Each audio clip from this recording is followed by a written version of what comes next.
ஆரம்பிக்கலாங்களா? Hi hello பிகைன் talkies prime நேயர்கள் எல்லாருக்கும் ஒரு பெரிய வணக்கம். Welcome to the show. அதாவது பிகைன் டாக்கிஸ் பிரைம்ன்ற போது பிக் பாஸும் ரொம்ப பிரைமா போயிட்டு இருக்குன்னு பார்த்தா பிரைம் இல்ல, பல காரமாக தான் போயிட்டு இருக்கு. என்னது பல காரமா? அதாங்க இந்த காரத்தை வச்சு ஒரு பிரச்சனையை ஒன்று பண்ணாங்க பாருங்க. ஐயோ வேற மாதிரிங்க, இவங்க வேற மாதிரி அப்படின்ற மாதிரி தான் இன்னைக்கான எபிசோட் இருந்துச்சு. ஆனால் இன்னைக்கு எபிசோட் பார்க்கும்போது இவ்வளவு நாள் இல்லாத ஒரு குஷி, ஒரு கிளுகிழுப்பு எனக்கு இன்னைக்கு நிறையவே இருந்துச்சு. ஏன்னா நம்ம நேத்தே பேசிட்டு இருந்த மாதிரி எஃப்ஜேவும் வியானாவும் ஒரு காதல் கதை ட்ராக் வந்து நம்ம உருவாக்குறாங்க அப்படின்ற மாதிரி நேத்தே வந்து நம்ம தகவல் தெரிவிச்சிருந்தோம். அந்த வகையா வந்து இன்னைக்கு வந்து எஃப்ஜே வியானோவுமே உறுதிப்படுத்துற மாதிரி இன்னைக்கான பெர்ஃபார்மன்ஸ் பண்ணிட்டு இருந்தாங்க. அப்படி இன்னைக்கான எபிசோட்ல என்னதான் நடந்துச்சுன்றத வாங்க வீடியோக்குள்ள போய் பார்த்து தெரிஞ்சுக்கலாம். டே 45 நாள் எப்படி இருக்க போகுது அப்படின்ற மாதிரி இன்னைக்கு எபிசோட திறந்து பார்த்தா சாம்பார் பிரச்சனையை பத்தி பேசிட்டு இருக்காங்க. அதுவும் அந்த சாம்பார் வந்து ரொம்ப காரமா இருந்துச்சா. திவ்யாவும் சாண்ட்ராவும் பிரஜினும் உட்கார்ந்துட்டு ஏன் சாம்பார் காரமா இருக்கு, எதுக்கு இந்த மாதிரி பண்றாங்க அப்படின்ற மாதிரி பல பேர் வந்து என்கிட்ட வந்து கருத்து தெரிவிக்கிறாங்க. சாண்ட்ரா அது பக்கம் ஒரு பக்கம் சொல்றாங்க, இங்க பாரு திவ்யா, நம்ம சமைக்க வந்தது இங்க வேலை கிடையாது, நம்ம வேற வேலையா வந்துருக்கிறோம். ஆனா இவங்க நம்மளை அப்படியே மாத்திடுவாங்க. ஏற்கனவே முதல் வாரம் கனியக்காவை இப்படிதான் மாத்தினாங்க.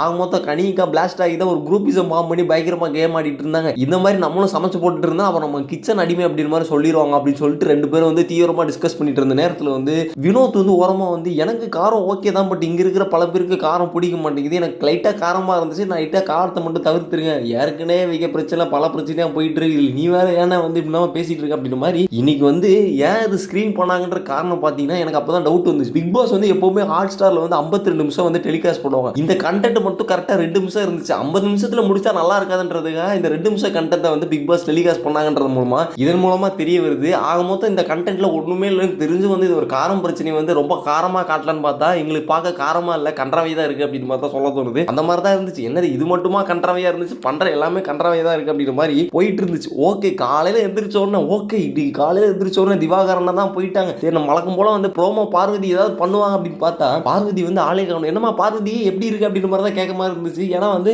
ஒவ்வொரு ப்ரோமோலையும் ஒவ்வொரு எபிசோட்லையும் ப்ரோமோ பார்வதி தான் வந்து ஸ்டார்டிங்ல எடுத்தோன்னு வருவாங்க. பட் வழக்கம் போல 2 நாளா வந்து பார்வதியை வந்து பார்க்க முடியல ஒரு சிச்சுவேஷன் வந்துருச்சு. காரணம் என்னன்னா பார்வதி ரொம்ப சைலண்ட் ஆயிட்டாங்க. ஏன்னா கண்டென்ட் கொடுத்துருந்த திவாகரை வெளியே அமிச்சனால பார்வதி யாருக்கிட்ட போய் ஒட்டு வரவாடி யாரை பத்தி பின்னாடி பேசுறதுன்னு தெரியாம பார்வதி கன்ஃபியூஸ்ல சுத்திட்டு இருக்காங்க. ஏன்னா கமருதீன் கிட்ட போய் பேசினா கமருதீன் போய் நம்ம சொன்னதை போய் வத்த வச்சிடறான். அதனால கமருதீன் கிட்ட கொஞ்சம் ஜாக்கிரதையா இருக்கணும் அப்படின்னு சொல்லிட்டு தீவிரமா யோசிச்சுட்டு இருக்காங்க. அதாவது என்ன பண்ணலாம் ஏது பண்ணலாம் அப்படின்னு மாதிரி யோசிச்சுட்டு நேரத்தில் வந்து பார்வதி வந்து ப்ரோமோ பார்வதியா வர மாட்டாங்க. அதனால எபிசோட்லயே வரது ரொம்ப கம்மி பண்ணிட்டாங்கன்னு நினைக்கிறேன். ஓகே, காலையிலே எந்திரிச்சோன்னா இந்த சாம்பார் பிரச்சனை முடியுமான்னு பார்த்தா காலையில எந்திரிச்சோன்னா எல்லாரும் டிஷ் வந்து பயங்கரமா சமைச்சிருந்த நேரத்தில் வந்து திருப்பி அந்த காரமா பேசிட்டு இருந்த பிரச்சனை ஒன்று போயிட்டு இருந்துச்சு. கமருதீனும் கெமியும் ஒரு மாறி மாறி சண்டை போட்டுக்கிறாங்க. எதுக்கு சண்டை போட்டுறாங்கன்னு தெரியல. கெமி வந்து உட்கார்ந்து சொல்லி புரிய வைக்கிறாங்க. கெமி இங்க பாருங்க கெமி, இதெல்லாம் பண்ணாதீங்க கெமி அப்படின்ற மாதிரி கமருதீன் ஒரு பக்கம் சொல்ல, கெமி வந்து எனக்கு காரம் ஒத்துக்காதுன்னு தெரிஞ்சு ஏன் காரமா பண்றீங்க, என்ன எல்லாரும் என்ன சேர்ந்து என்ன குரூப்பிசம் ஃபார்ம் பண்ணி என்ன வந்து டார்கெட் பண்றீங்களா அப்படின்ற மாதிரி கெபி ஒரு பக்கம் பெர்ஃபார்மன்ஸ் பண்ண இதை புரியாம பேசிட்டு இருக்கீங்களா அப்படின்ற மாதிரி வியானாவை மொத்த கண்டஸ்டன்ட் ஒரு பக்கம் கதறிட்டு இருக்க கெமி உட்கார்ந்து ஓரமா போய் அழுகிறது. எதுக்கு இந்த பெர்ஃபார்மன்ஸ் அப்படின்ற மாதிரி திவ்யா வந்து உள்ள இருக்கிற எல்லா கண்டஸ்டன்ட்டையும் பேச ஆக மொத்தம் சாம்பாருக்கும் காரமா இருக்க சாம்பாருக்கும் பிரச்சனை பண்றீங்களா அப்படின்ற மாதிரி தான் இருந்துச்சு. ஏன்டா அவன் சோறு கிடைக்காமலே கஷ்டப்பட்டுட்டு இருக்கான், நீங்க சாப்பாடு காரமா இருக்குன்ற ஒரு சண்டையை உருவாக்கி பண்ணிட்டு இருக்கின்ற போதுதான் எங்களுக்குலாம் இதெல்லாம் பார்க்கணும்னு ஒரு தலையெழுத்தா அப்படின்னு மாதிரி நாங்களே மாறி மாறி தலையில் அடிச்சுக்கிறோம். ஆக இந்த கமருதீன் கெமி பிரச்சனையும் பெருசா போகும்னு பார்த்தோம். வழக்கம் போல வந்து பெருசா போல பட்டாசு மாதிரி போகும்னு பார்த்தோம், புஷ்வான மாதிரி முடிஞ்சு போயிடுச்சு. ஓகே, இந்த பிரச்சனை ஒரு பக்கம் போயிட்டு இருக்கும்போது இப்பதான் கதைக்குள்ளேயே நம்ம வரோம். ஏன்னா நம்ம நேத்து வந்து ரொம்ப தீவிரமா உட்காந்து டிஸ்கஸ் பண்ணிட்டு இருந்தோம். ஏற்கனவே வந்து எஃப்ஜே வியானா காதல் கதை மலர ஆரம்பிச்சிச்சு. எஃப்ஜே வியானா என்னதான் பண்றாங்க, ஒரு வாரமா பார்க்காம இருந்த கண்டென்ட்டை சமீபத்தில் இந்த 4 நாளா மட்டும் பிக் பாஸ் வந்து கூர்மையா வந்து காமிச்சிட்டு இருக்காங்க. அப்பவுமே எனக்கு பிக் பாஸ் மேல லைட்டா ஒரு சந்தேகம் வந்துருச்சு. இருந்தாலும் பிக் பாஸ் அந்த மாதிரி பண்ண மாட்டாங்க அப்படின்ற நம்பிக்கையோட இன்னைக்கான எபிசோட் பார்க்க ஆரம்பிச்சும் போது எஃப்ஜேவும் வியானா உட்காந்து உள்ள வராங்க. என்ன எனக்கு இது நல்லா இருக்கா அப்படின்னு மாதிரி கேட்க, வியானா உனக்கு என்னப்பா நல்லா தான்ப்பா இருக்கு அப்படின்னு மாதிரி சொல்ல, நான் வேணா இந்த செயின் மாட்டிக்குவா இந்த கம்மல் மாட்டிக்குவான்ற மாதிரி எஃப்ஜே வந்து வியானா கிட்ட கேட்டேன். உனக்கு எது பிடிச்சிருக்கோ பண்ணு, பட் செயின் மாட்டிக்கும் உனக்கு நல்லா தான் இருக்கு அப்படின்னு மாதிரி சொல்ல, எஃப்ஜே வந்து பேச வியானா வந்து மாறி மாறி பார்த்து வெக்கப்படுற அப்படின்ற மாதிரி தான் போயிட்டு இருந்துச்சு. நடுவில் வேற வியானா வந்து வேணும்னு வந்து எஃப்ஜே அண்ணான்னு வந்து சொல்ல, இதை வேற எங்களை பார்க்க வைக்கிறியாமா, நல்லா தான் பண்ற அப்படின்ற மாதிரி கேம் ஆடிட்டு இருக்கோன்ற மாதிரி சேதனை வந்து வீக்கெண்ட் எபிசோட்ல வந்து புலமை, நீ என்ன திருப்பி துஷாரம் அரோரா மாதிரி கேம் ஆட ஆரம்பிச்சிட்டீங்களா அப்படின்ற மாதிரி தான் சொல்ல தோணுச்சு. இதுல வேற நடுவில் பேசிட்டு இருக்கும்போது நோட் பண்ணிக்கலாம் தெரியல, விஜய் கிட்ட எல்லாம் வந்து பேசும்போது வியானா வந்து அப்பப்போ கேமரா பாக்குறாங்க. இந்த கேமரா நம்மள போக்கஸ் பண்ணுதா, இந்த கேமரா ஆன்ல இருக்கா, இதெல்லாம் ரெக்கார்ட் பண்ணி போட்டுருவாங்களோன்ற ஒரு பயத்தோட வியானா வந்து விஜய் கிட்ட பேசிட்டு இருக்காங்க. ஆக மொத்தம் என்ன தெரிய வருது என்றால், எஃப்ஜே ஒரு பக்கம் ஹோப் கொடுக்க, வியானா ஒரு பக்கம் ஹோப் கொடுக்க, இந்த காதல் மலருமா மலராதா அப்படின்ற மாதிரி தொடரும் போட்டு இன்னைக்கு எபிசோட முடிச்சு வச்சாங்க. எனக்கு ஒரு பக்கம் உண்மையை சொல்லணும் ரொம்ப இன்ட்ரெஸ்டிங்கா இருந்துச்சுங்க. இவங்க 2 பேரும் என்ன பேசுறாங்க, பொதுவா வந்து நம்ம வழக்கம் போல வந்து யாராவது மூணாவது மனுஷங்க பேசும்போது நம்ம ஒரு பக்கம் காதை போட்டு என்னதான் நடக்குதுன்ற ஒட்டு கேட்போம். இந்த மாதிரி தான் இன்னைக்கு இருந்துச்சு. எனக்கு மற்ற கண்டஸ்டன்ஸோட எஃப்ஜே வியானாவை மட்டும் காட்டுங்க, ஒரு எபிசோட காட்டுங்க அப்படின்ற மாதிரி பிக் பாஸ் கிட்ட ஒரு கோரிக்கை வைக்கலான்னு இருக்கிறேன். ஏன்னா அந்த மாதிரி தான் 2 பேரும் பண்ணிட்டு இருக்காங்க. 10வது குறைக்கு இன்னைக்கு காலைல எந்திரிச்சு ஒன்னு சோசியல் மீடியா பார்க்கும்போது ஆளாளுக்கு ஒரு பக்கம் பிஆர் ஒர்க் வச்சு பயங்கரமா ப்ரொமோஷன் பண்ணிட்டு இருந்த நேரத்தில் வந்து வியானா வந்து வெளியில ஒரு பிஆர் ஒர்க் பண்ணிட்டு இருக்காங்க அப்படின்ற மாதிரி நமக்கு தெரியும். ஆனா வியானா உள்ள வந்து சொன்னாங்க, பிஆர் ஒர்க்ல நான் பண்ணலங்க, எனக்கு இன்ஸ்டாகிராம்ல இருக்கிற போஸ்ட்டை தான் வந்து மாறி மாறி போட சொல்லியிருக்கேன், பிஆர் ஒர்க்ல எதுவும் பண்ணல அப்படின்னு சொல்ல. அதாவது போன சீசனோட ராணோ அவர் வந்து வியானாவோட ஃப்ரெண்டுன்னு தெரியும். ஏன்னா 2 பேரும் சேர்ந்து ஒரு ஆல்பம் சாங் ஒன்று பண்ணியிருக்காங்க. அது வந்து நாளைக்கும் நாளை கழிச்சு ரிலீஸ் ஆக போகுது. இதுல என்ன சுவாரஸ்யமான விஷயம்னா, வியானாவுக்கு பிஆர் ஒர்க் பண்ற ஒரு மனுஷன் வந்து யாருன்னு பாத்தீங்கன்னா வியானாவோட காதலர் போல. அத சமீபத்தில் இருக்கிற ஒரு இன்டர்வியூல வந்து ராணோ வந்து சொல்லிட்டாரு. அந்த காதலரும் வந்து மூஞ்சியை காமிச்சு ரிவீல் பண்ணிட்டாரு. ஆக மொத்தம் என்ன தெரிய வருது என்றால், வியானாவுக்கு ஏற்கனவே வெளியில ஒரு காதலர் இருக்காரு. காதலர் இருந்தும் ஏன் உள்ள வந்து வியானா இன்னொரு காதலரை வந்து தேடுறாங்க அப்படின்னு ஒரு சந்தேகம் தான் நமக்குள்ள தேடிட்டு இருந்துச்சு. இதனாலதான் எஃப்ஜே பார்த்து வியானா அண்ணா அண்ணான்னு சொல்ல, அப்புறம் ஏமா நீ இதெல்லாம் பண்ணிட்டு இருக்க, உங்க காதல் கண்டென்ட் ஏன் இப்படி பண்ணிட்டு இருக்கீங்க, உனக்கு வெளியில காதலர் இருக்குன்ற மாதிரி உங்க காதலரே ஒத்துக்கொண்டாரு அப்படின்ற பட்சத்துல நீங்க ஏன் இதெல்லாம் பண்றீங்க அப்படின்ற மாதிரி கேள்வி தான் நமக்குள்ள தெரியுது. இங்க இருக்க பார்த்துட்டு இருக்க எத்தனை பேருக்கு வந்து வியானாக்கு லவ்வர் இருக்கோ இல்லையான்றது உங்களுக்கு தெரியல. அது எந்த இன்டர்வியூன்றதை நான் சொல்ல விரும்பல. பட் நீங்க வியானா லவ்வர் போட்டினாலே யூடியூப்ல வர ஆரம்பிச்சிச்சு. அதனால வியானாவுக்கு வெளியில காதலர் இருக்காங்கன்றது இது மூலமா வந்து மக்களாகிய உங்களுக்கு தெரியப்படுத்திக்கிறேன். தயவு செய்து என்னை யாரும் தப்பா நினைச்சுக்காதீங்க. இந்த பையன் இப்படி போட்டு கொடுத்துட்டா இந்த கண்டென்ட் வியானாவும் எஃப்ஜேவும் காதல் கண்டென்ட் நல்லா தானே இருக்கு, இதே ஏன் பண்ணி இப்படி பத்த வைக்கிறேன் அப்படின்ற மாதிரி கேட்பீங்க. ஏங்க நான் உண்மையை சொல்றதுக்காக உங்ககிட்ட பேச வந்திருக்கேன். அதனால வந்து ஆக மொத்தம் என்ன சொல்ல வரேன்னா, வியானாக்கு வெளியில காதலர் இருக்காங்க. அதனால பிக் பாஸ் வீட்டுக்குள்ள வியானா காதலர் தேர்றது ரொம்ப தவறுன்றதை இது மூலமா புரிந்து கொள்ள வைக்கிறேன் அப்படின்னு சொல்லிட்டு இந்த கண்டென்ட் வந்து முடிக்கிறேன். ஓகே, இது ஒரு பக்கம் போயிட்டு இருந்த பட்சத்தில் நேத்தே பார்த்துட்டு இருந்தோம், பாருவுக்கும் அரோராவுக்கும் ஒரு சக்காளித்து சண்டை ஒன்று போயிட்டு இருந்துச்சு. அந்த சக்காளித்து சண்டை என்னன்னா, அரோராவும் அம்முருதீனும் ஒரு பக்கம் ஜோடியா சுத்திட்டு இருக்க. இதை பார்த்துட்டு இருக்க வைத்தறிச்சல் பட்ட பார்வதி, என்ன இந்த பையன் நம்ம கூட சுத்திட்டு இருந்தான், திடீர்னு தான் இந்த பிள்ளை கூட சுத்திட்டு இருக்கான், எனக்கு புரியல, அம்முருதீன் என்னோட பையன் நீ ஏமா அப்படி சுத்துற அப்படின்னு சக்காளி சண்டை போயிட்டு இருந்துச்சு. ஏற்கனவே பாரு பல பேருக்கு அட்வைஸ் பண்ணிட்டு இருக்காங்க. ஆனா பாருக்கு அட்வைஸ் பண்ண ஒரு பர்சன் வந்து இன்னைக்கு தான் பார்த்தாங்க. அதாவது ரம்யா ஜோ என்ற ஒரு பெண் வந்து பார்வதிக்கு வந்து அட்வைஸ் பண்ணி இதை பார்க்குறோம். ஐயோ என்ன ரம்யா ஜோ, உங்க வாழ்க்கையில் நடந்த விஷயத்தெல்லாம் பார்வதிக்கு ஒரு இன்ஸ்பிரேஷனாகவும் எக்ஸாம்பிளாகவும் காட்டுறீங்க போல. இதை கேட்ட பார்வதி, ஐயோ ரம்யா ஜோலாம் எனக்கு அட்வைஸ் பண்ற நிலைமைக்கு வந்துருச்சா அப்படின்ற மாதிரி தான் இருந்துச்சு. ரம்யா ஜோ அவங்க வாழ்க்கையில் பட்ட அடியை வந்து பார்வதி மூலமா சொல்ல வராங்க. இப்போ பார்வதியும் ரம்யா ஜோ ஆக மொத்தம் என்ன சீரியஸா பேசிக்கிட்டேன்னா, ரம்யா ஜோ வந்து சொல்றாங்க, கம்முருதினை வந்து விட்டுப்புடி, நீ போய் அவனை போய் கம்முன்றதுனா அவன் கம்ம மாட்டான் அப்படின்ற மாதிரி ரம்யா ஜோ ஒரு பக்கம் சொல்ல, நீ அவனை கண்டுக்காத, அவனா அவனை தேடி வருவான், அப்ப நீங்க 2 பேரும் ஒன்னாயிக்கோங்க. இல்ல எனக்கு புரியல என்ன சொல்ல வரீங்க அப்படின்னு மாதிரி தான் இருந்துச்சு. அதாவது வந்து பார்வதி வந்து கம்புதின் மேல ஒரு இன்ட்ரெஸ்ட் இருக்கு. எனக்கு ஒண்ணு புரியலங்க, வியானாக்கு வெளியில ஆள் இருக்குன்னு தெரிஞ்சு ஏன் இந்த லவ்வர் வந்து பண்றாங்க அப்படின்னு ஒரு பெரிய கேள்வி ஒண்ணு வருது. ஒருவேளை இது ஸ்கிரிப்டா இருக்குமோன்ற பல கேள்விகளும் மண்டைக்குள்ள ஓடிட்டு இருக்கு. இன்னொரு பக்கம் கம்புதின் பத்தி நிறைய இம்ப்ரெஷன்ஸ் வந்து வெளியிலும் போயிட்டு இருக்கு, உள்ளுக்குள்ள இருக்கிற பல பேரும் சொல்லிட்டாங்க. பட் இருந்தும் பார்வதி எதுக்கு கம்புதின் சுத்திட்டு இருக்காருன்ற பல கேள்வி. அதாவது திவாகர் போனதுக்கு அப்புறம் எந்த காமெடி கண்டென்ட்டும் ஒர்க் அவுட் ஆகாது தெரிஞ்சதுக்கு அப்புறம் லவ் கண்டென்ட் வந்து பிக் பாஸ் திணிக்கப்படுறாரா அப்படின்ற பல கேள்வி எனக்குள்ள ஓடிட்டு இருந்துருக்கு. நீங்க என்ன நினைக்கிறீங்கன்றத மறக்காம கம்மல சொல்லிட்டு போங்க. ஆக மொத்தம் இந்த சக்காலத்தி சண்டையை பார்க்கும்போது எப்படி இருந்துச்சுன்ற மாதிரி சொல்லிட்டு போங்க. எனக்கு சக்காலத்தி சண்டையை பார்க்கும்போது வேணா விடுங்க, அந்த மாதிரி தான் ரொம்ப கேவலமா இருந்துச்சு. இதுக்கு நடுவில் ஒரு சுவாரஸ்யமான விஷயம் ஒன்று நடந்துச்சுங்க. அதாவது வியானா பார்வதியும் கிச்சன்ல உட்காந்து பேசிட்டு இருக்கும்போது, அக்கா என்ன வந்து ஒரு பையன் வந்து லைட் அடிக்கிறான்க்கா, லைட் அடிக்கிற பையன் யாருன்னா எஃப்ஜே,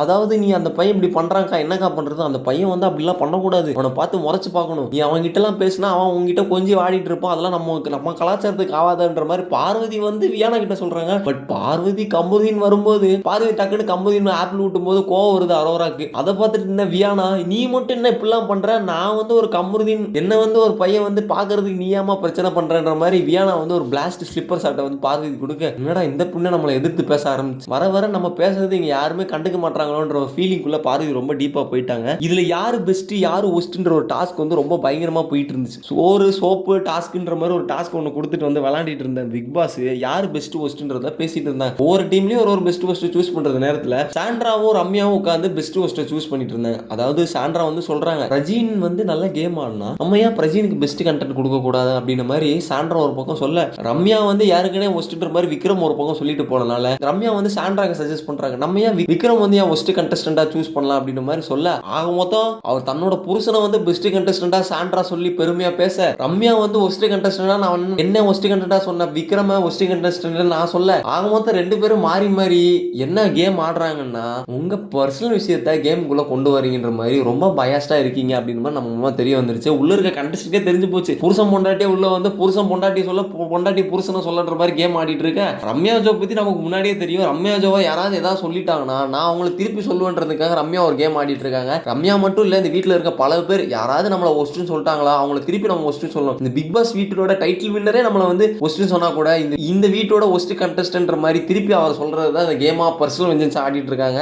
ஆக மொத்தம் ரம்யாவும் சாண்ட்ராவும் அந்த சூஸ் பண்ண பெஸ்ட் ஒஸ்ட்டை பத்தி என்ன நினைக்கிறீங்க மறக்காம கமெண்ட்ல சொல்லுங்க. இதை தாண்டி ஒரு கிரிஞ்சு பர்ஃபார்மன்ஸ் ஒன்று போயிட்டு இருந்துச்சு. யார் யாரும் நோட் பண்ணீங்கன்னு தெரியல. வியானாவும் பாரும் ஒரு கிரிஞ்சு பர்ஃபார்மன்ஸ் ஒன்று பண்ணிட்டு இருந்தாங்க. அதை பார்க்கும்போது ஏன்டா இதெல்லாம் பார்க்கணுமா பிக் பாஸ், என்ன மனசாட்சியில் இதெல்லாம் டெலிகாஸ்ட் பண்றீங்க, எங்களுக்கே ஒரு மாதிரி இருக்கு, இது எடிட் பண்ற நீங்க எவ்வளவு கஷ்டப்படுறீங்க அப்படின்ற கேள்வி தான் எனக்கு கேட்க தோணுது. பிக் பாஸ் வீட்டுக்குள்ள இருக்கிற எடிட்டர்ஸ் எல்லாம் பார்க்கும்போது எனக்கே மனசு கஷ்டமா இருக்குங்க. உள்ள உட்காந்து லைவா எல்லாத்தையும் பார்த்துட்டு இருக்க அந்த டெக்னீஷியன்ஸ் எல்லாம் பார்க்கும்போது உங்க நிலைமையெல்லாம் பார்க்கும்போது ரொம்ப கஷ்டமா இருக்கு. இந்த கிரிஞ்சு பர்ஃபார்மன்ஸ் பேர்ல வியானாவும் பார்வதி சேர்ந்து ஒன்று பண்ணிட்டு இருந்தாங்க. யாருக்கே நீங்க பண்றது எல்லாமே கிரிஞ்சா தான் இருக்கு. கிரிஞ்சு பர்ஃபார்மன்ஸ் சொல்லி தனியா ஏன் கிரிஞ்சா பண்றீங்கன்ற மாதிரி தான் இருந்துச்சு. தயவுசெய்து என்ன விட்டுருங்கண்ணா, வீட்டுக்கு போயிருந்தேன்னா என்ன விட்டுருங்கண்ணா அப்படின்னு மாதிரி தான் இருந்துச்சு. ப்ளீஸ் இதெல்லாம் அவாய்ட் பண்ணிருங்க அப்படின்னு மாதிரி தான் சொல்ல தோணுச்சு. ஓகே, ரம்யா ஜோவை பத்தி பேசியிருந்த நேரத்தில் வந்து ரம்யா ஜோ வந்து எல்லாரும் ஒஸ்ட்னு சொன்ன காரணத்தினால ரம்யா ஜோ வந்து எல்லாருக்கிட்டையும் கம்ப்ளைண்ட் பண்றாங்க. என்ன எப்படி அவங்க ஒஸ்ட்னு சொல்லலாம், நான் நல்லா தான் கேம் ஆடினேன், நான் எல்லாருக்கும் சமைச்சு போட்டேன், நான் எல்லாருக்கும் பாத்ரூம் கிளீன் பண்ணேன், நான் எல்லாரும் என்டர்டைன்மெண்ட் பண்ணேன், நான் என்னதான் வேலை பார்க்கல, நான் எல்லாமே பண்ணேன், நீங்க வேணா கெமி கிட்ட கேளுங்க, கெமியும் சொல்லுவா ஆமா ஆமா இந்த பொண்ணு எல்லாரும் என்டர்டைன்மெண்ட் பண்ணிச்சு, என்ன என்டர்டைன். ரம்யா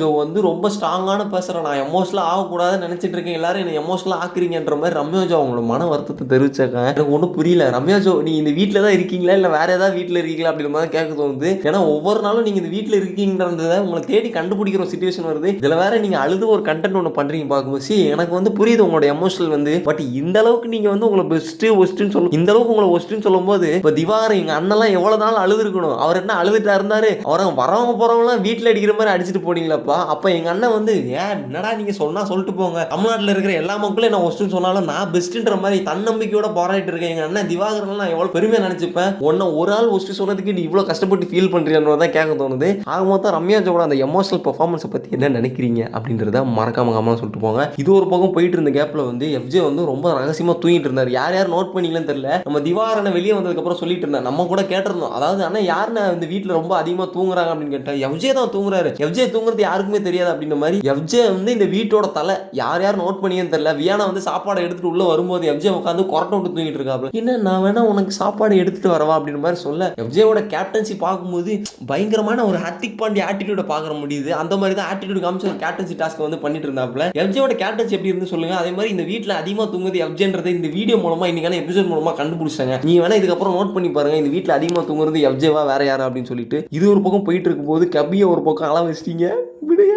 கெமியை அளவு வச்சிட்டீங்க, கெமியும் வீட்டில் இருக்காங்கன்ற மாதிரி. இன்னைக்கு வந்து ஒரு விஷயம் நோட் பண்ணீங்கன்னா தெரியும். இந்த வீட்டில் 2 பேர் இல்லாம இருக்காங்க. நானும் பல நாள் சொல்லிட்டு இருந்தேன். ஒன்னு கெமி, இன்னொன்னு ரம்யா. 2 பேரும் அழுது இந்த வீட்டில் நாங்கள் இருக்கோன்ற மாதிரி இன்னைக்கு பெர்ஃபார்மன்ஸ்ல கண்டுபிடிச்சிட்டாங்க.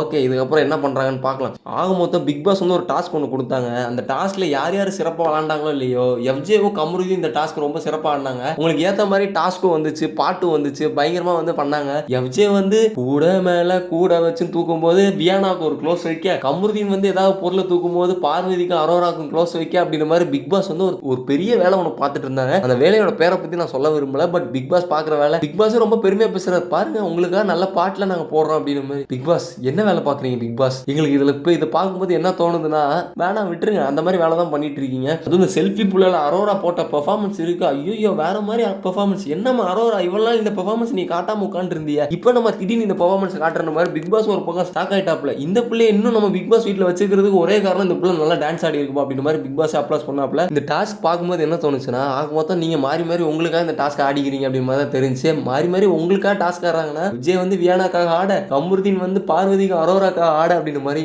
அந்த டாஸ்க்கை வந்து ஆடி இருக்காங்க. இதெல்லாம் ஒரு பக்கம் போயிட்டு இருக்கும்போது கனி வந்து பொம்மையை வந்து தூக்க போனாங்க. அதாவது இந்த கரகாட்டம் தலையில வச்சிருக்கிற பொம்மையை வினோத் வந்து தள்ளி விட்டு அந்த பொம்மையை எடுத்து தரான். அதை உட்காந்து பார்வதி பெரிய பிரச்சனை ஆகிட்டு இருக்காங்க. நமக்கு தான் தெரியுமே அடுத்தவங்க பிரச்சனையை தாம் பிரச்சனையா வந்து எடுத்துட்டு வந்து பேசுவாங்கன்ற மாதிரி. வினோத் தள்ளி விட்டது கனியக்காக தான். கனியை கனியக்காவே எதுவும் சொல்லல. ஏமா பார்வதி உனக்கு என்னமா பிரச்சனை? இல்லனா நான் வந்து நீ வேணும்னு பண்ணிருக்கனா, இதை நான் கண்டிப்பா மக்கள் கிட்ட எடுத்துட்டு போகணும். இதை பத்தி கனியக்காவே பெருசா பேசல. பார்வதி ஏன் பெருசா பேசுறாங்கன்னு தெரியல. வினோத் அண்ணன் வந்து அப்பப்போ ரொம்ப டென்ஷன் ஆயிட்டு இருக்காப்ல. என்ன நினைக்கிறீங்க? பார்வதியும் வினோத்தும் சண்டையை பார்க்கும்போது தெரிஞ்சு போச்சு, பார்வதி யாரையா ஒரு டார்கெட் பண்ணி ஆகணும்னு சொல்லிட்டு இப்போதைக்கு டார்கெட்டா வினோத் அண்ணன் வைக்கிறாப்ல. வினோத் அண்ணனும் கொஞ்சம் அக்ரெசிவா இருக்காப்ல, கொஞ்சம் கம்மி பண்ணலாம்னு நினைக்கிறேன். அண்ட் இது மட்டும் இல்ல, நிறைய நெகட்டிவான விஷயங்கள்லாம் வினோத் அண்ணனை பத்தி வெளியே போயிட்டு இருக்கு. நீங்க யார் யாரு அன்சீன் வீடியோலாம் பாக்குறீங்கன்னு தெரியல. ஏன்னா வந்து வினோத் அண்ணன் வந்து அரோராவை பிடிச்சி நோண்டிட்டு இருக்காப்ல, நிறைய வந்து ஒரு விஷயம்லாம் பண்றாங்க அப்படின்னு மாதிரி ஸ்ப்ரெட் ஆயிட்டு இருக்கு. இது எந்த அளவுக்கு உண்மைன்னு தெரியல. எபிசோட்ஸ்லாம் பார்க்கும்போது அந்த மாதிரி இல்ல, பட் அன்சீன்லாம் பார்க்கும்போது இருக்கு. மேபி அது தப்பா கூட இல்லாம இருக்கலாம், நெகட்டிவ் பிஆர் பாக்குற வேலையா கூட இருக்கலாம் அப்படின்னு மாதிரி இது மூலமா தெரிஞ்சுக்கிறேன். எதுவா இருந்தாலும் தீவிர ஆலோசிச்சு முடிவெடுங்க மக்களே. உங்க ஓட்டு யார் யாருக்குன்னு தெளிவா பார்த்து முடிவு பண்ணுங்க. இன்னைக்கான எபிசோட் இப்படி தான் போச்சு. இன்னைக்கான வீடியோ எப்படி இருந்துச்சு, இன்னைக்கான எபிசோட் எப்படி இருந்துச்சு மறக்காம கமெண்ட்ல சொல்லுங்க. வரப்போற நாட்கள் என்ன நடக்க போகுதுன்றதையும் மறக்காம கமெண்ட்ல சொல்லிட்டு போங்க. Thank you so much for watching.